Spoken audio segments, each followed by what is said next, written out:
Just look at infinite dash. Look how many different tutorials tell you to do tell you to do different things when doing an infinite dash. Doesn't that show you something's wrong? There's so many different ways people say to do an infinite dash. You know why? And they all tell you that it's either black or white. If you don't do that, basically, you're not going to do it.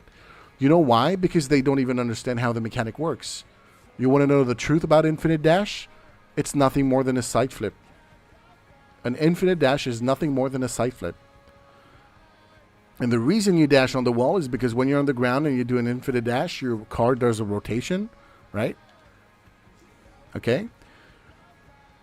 But when you're on the wall, well, the car doesn't... If I do a right dash here, if I jump far, then I can do the dash. But if I jump very little, the car doesn't have the time to do a dash. So instead, it goes back on its wheel instantly. So an infinite dash is nothing more than a side flip. So if I go right, if I jump and I go right jump, that's an infinite dash.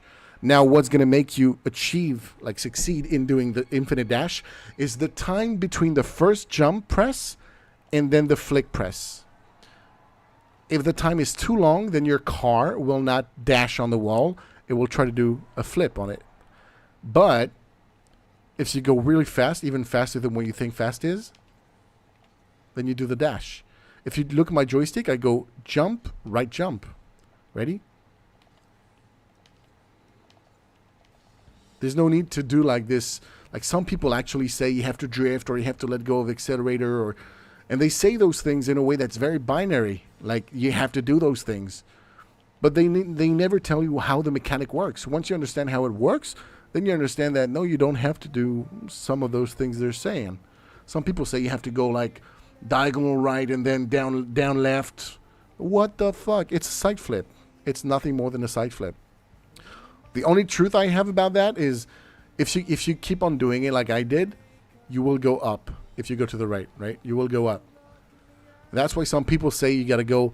They tell you randomly go left, right, left, right, left, right. But in reality, what they're doing is that they're going left, then they go right. So they're doing the left dash, then they go right, then left dash, then they go right, then left dash, then they go right, then left dash. And when they do that quickly enough, it looks like they're just doing left, right, left, right, left, right, left, right, left, right, like idiots. So see, they don't know what they're doing themselves, and yet they're making tutorials. And what they do in the end is that they spread misinformation because they themselves are not aware of what they're doing, because they themselves don't really know how the mechanic works. An infinite dash is nothing more than a side flip. That's it. And what's important is the time between the first jump and the side flip. If it's too long, you're not going to side flip. You're not going to infinite jump.